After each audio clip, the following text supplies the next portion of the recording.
एक गांव में शारदा और अनामिका नाम की गरीब सास बहू रहा करती थी। सासू माँ शारदा एक प्राइवेट ऑफिस में हाउसकीपिंग का काम किया करती थी और वहीं से वो पैसे कमाया करती थी। वहीं गरीब बहुरानी अनामिका अमीर अपर्णा देवी के घर पे काम किया करती थी और वहाँ से उसे तनख्वाह मिलती थी। इस तरह सास बहू मिलके अपने परिवार को चलाया करती थी। तभी एक दिन, सासू माँ, मैं अपर्णा देवी के घर पे जा रही हूँ काम के लिए, आप सावधानी से रहिएगा। मुझे रात में जाना है, मैंने जो तुम्हें कहा था वो याद है ना? याद है माँ जी, अपर्णा देवी से होली की बख्शिश मांगनी है, यही ना? हाँ बहू, अपर्णा देवी इतनी अमीर है, अच्छे पैसे देंगी, उन पैसों से हमारा होली अच्छा बीतेगा। पर मुझे नहीं लगता है माँ जी, जब भी सब्जी मछली या कुछ लेने जाती हूँ, हर एक चीज का एक एक करके वो हिसाब मांगती है। अगर मैं होली की बख्शिश मांगूंगी तो मुझे नहीं लगता है कि वो कुछ देने वाली है। मुझे तो आशा भी नहीं है। अरे बहू, तुम निराश हो जाओगी तो कैसे होगा? अमीर लोगों की सोच बिल्कुल इसी तरह होती है। हमें ही धैर्य रखना पड़ेगा। उनका पसंदीदा खाना बनाओ, वो खा के खुश हो जाएगी, तब तुम होली की बख्शिश मांगना, देखना वो पैसे देंगी। शारदा की बातें सुन के अनामिका मासूम जैसा चेहरा बना के कहती है, पैसे देंगी कितना माँ जी? 1 लाख रुपए देंगी क्या? इस तरह से कहती है। ये सुनकर मानो कि शारदा के मुंह में लकवा मार देता है। वो बिना कुछ कहे वहाँ से किचन में चली जाती है। अनामिका भी मुस्कुराती है और घर से बाहर चली जाती है। गरीब सासू माँ शारदा एक ट्रे में पानी का बोतल लेके जिस कमरे में मैनेजिंग डायरेक्टर लिखा हुआ था वहाँ जाती है। वहाँ सुदर्शन फोन पर बात कर रहे होते हैं। नहीं सर, आज जरूर होके रहेगा, आप चिंता ना कीजिए। तभी वो देखते हैं कि शारदा पानी का बोतल लेके खड़ी है। सर, पानी लाई हूँ। इतना कहकर वो पानी टेबल पे रख देती है। रख दिया ना, अब तुम जाओ, मुझे बहुत काम है, किसी को अंदर आने मत देना। ठीक है सर, वैसे मुझे आपसे कुछ जरूरी बात करनी थी। अभी मेरे पास टाइम नहीं है, बाद में आना, हम कल बात करेंगे। कल होली है सर, ऑफिस भी बंद रहेगा। अगर ऐसा है तो उसके दूसरे दिन बात करेंगे, मुझे परेशान मत करो। कल ही होली है सर, उसके दूसरे दिन बात करके क्या फायदा, कुछ बात ही नहीं रहेगा। इसका मतलब होली से संबंधित कुछ कहना चाहती हो? हाँ सर, कल होली है ना, तो आपको याद दिलाना था कि होली की बख्शिश। शारदा के इस तरह से कहने पे सुदर्शन को बड़ा गुस्सा आता है और गुस्से से वो कहने लगते हैं, आप बुजुर्ग हैं इसलिए मैं आपकी बातें चुपचाप सुन रहा हूँ। बिना कुछ कहे चुपचाप यहाँ से चली जाओ। मेरे सर पे बहुत काम का प्रेशर है और आप यहाँ पर आई है होली की बख्शिश मांगने। चलो जाओ। इस तरह से कहने पे शारदा डरते हुए उस कमरे से बाहर निकल जाती है। हाय भगवान, लगता है होली का बख्शिश मांगने का समय ठीक नहीं था। अब जाते वक्त जब मैं चाय देने जाऊंगी तब याद दिला दूंगी। कैसे भी करके आज होली की बख्शिश लिए बिना मैं तो घर नहीं जाने वाली हूँ। इस तरह सोचकर कमरे के बाहर एक स्टूल पे जाके बैठ जाती है। उधर अमीर अपर्णा देवी का घर, वहाँ अनामिका खाना पका रही होती है किचन में। तब तक मॉडर्न ड्रेस में मेकअप लगाकर अपर्णा किचन में आती है। अरे अनामिका, लंच रेडी है ना? हो रहा है मैडम, मछली है ना, इसीलिए थोड़ा वक्त लग रहा है।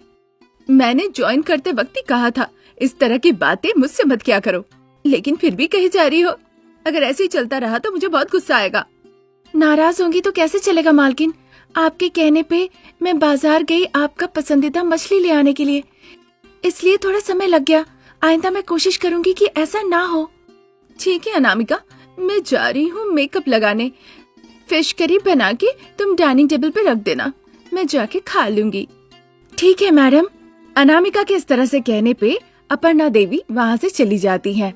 उधर गोडाउन में मजदूरी के काम करने के बाद रमेश और प्रसाद लाइन में खड़े थे ताकि वो अपनी मजदूरी ले सके।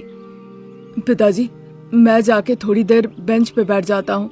जब से मैं आया हूँ पता नहीं क्यों मेरे पैरों में बहुत दर्द हो रहे हैं। ठीक है बेटा, जाके बैठ जाओ।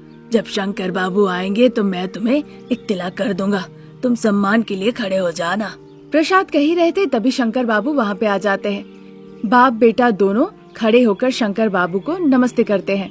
तुम दोनों का अकाउंट मैंने देखा है, जो पैसे मिलने वाले हैं तुम्हें वो लेकर आया हूँ, ले लो। इतना कहकर शंकर उन्हें पैसे देता है। पैसे लेकर प्रसाद बहुत खुश होते हैं। सर, कल होली का त्योहार है, हमें कुछ बख्शिश नहीं मिलेगी? प्रसाद इस तरह कहते हैं। जो काम तुम लोग करते हो उसके पैसे तुम लोगों को मिल गए हैं, उसी में खुश रहो, अब त्योहार के बाद मिलो। इतना कहकर वहाँ से वो चले जाते हैं। अब चूंकि और कोई चारा नहीं था, इसलिए प्रसाद और रमेश पैसे लेकर चलते चलते घर लौट आते हैं। तब तक शाम हो चुकी थी। उधर शारदा सुदर्शन के पास जाती है। सर, मैं घर जा रही हूँ, होली की बख्शिश नहीं मिलेगी। खाने के लिए इधर पैसे नहीं है और पैसे उड़ाने के लिए पैसे हैं, चलो जाओ। फिर शारदा कुछ कह नहीं पाती और वहाँ से वो चली जाती है। उधर अमीर घर में अपर्णा देवी थक हार के सोफे पे बैठी थी। अनामिका उनके लिए जूस लेकर आती है। फिर अपर्णा देवी जूस पीती है। मैडम, मेरा काम हो गया है, अब मैं घर जा सकती हूँ? ठीक है, जाओ। वो मालकिन कहना था कि होली की बख्शीश मिलेगी। जो काम करती है उसके लिए जो पैसे मिलते वही काफी है। मुझे तो वही ज्यादा लगता है, ऊपर से तुम होली की बख्शिश मांग रही हो। जाओ, तुम लोग जैसे गरीबों के लिए होली कभी नहीं आता। त्योहार तो आते हैं अमीर लोगों के लिए। हम दोनों के बीच में अमीर और गरीबी का फर्क है, त्योहार का फर्क नहीं है। जिसके पास जितना है उसी से त्योहार मनाते हैं। क्योंकि हमारे पास पैसे हैं तो हम कुछ भी खरीद सकते हैं। तरह तरह के रंग, ढेर सारे अंडे, टमाटर और भी जो चाहे सब कुछ, और होली का मजा ले सकते हैं। मैडम जी, होली का मतलब लोगों पे अंडे फेंकना, टमाटर से मारना, ये सब कुछ नहीं होता है। अरे मैं तो भूल ही गई थी, तुम्हारे लिए होली ऐसा होता ही नहीं होगा, क्योंकि तुम लोग तो गरीब हो। तुम लोग हल्दी और 10 रुपए का कुमकुम खरीद के एक बड़े से बर्तन में उसे पानी में मिला देती हो और फिर वही पानी सब पे छिड़कते रहती हो। वो बात नहीं है मैडम, और अगर मैं कहूँ भी तो आप नहीं समझेंगी। ये सुनकर अपर्णा देवी को बड़ा गुस्सा आता है और गुस्से से मुंह बंद करके यहाँ से जाओ, और सुनो, कल चली आना। कल मैं नहीं आऊंगी, कल अपने परिवार के साथ सुरक्षित तरीके से होली खेलूंगी। इतना कहकर अनामिका वहाँ से चली जाती है। अगले दिन होली का त्योहार था। गरीब सास बहू होली का त्योहार मनाने लगती है। वो एक दूसरे के ऊपर फूलों के रंग से बना हुआ पानी फेंकती है।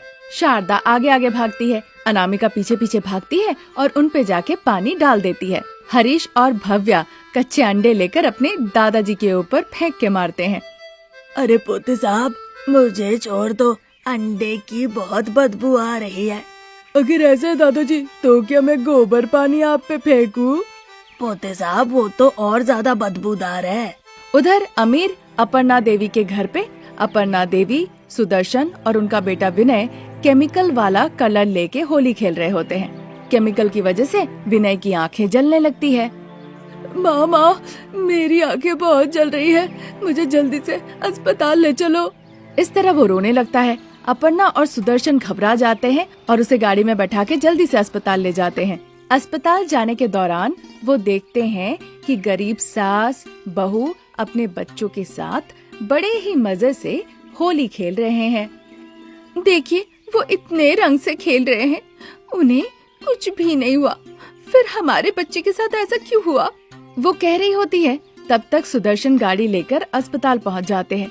डॉक्टर साहब विनय की जांच करते हैं, ढेर सारे टेस्ट करते हैं और फिर दुखी होके कहते हैं, I am very sorry Sudarshan ji, विनय के रंग में कुछ केमिकल मिले हुए थे।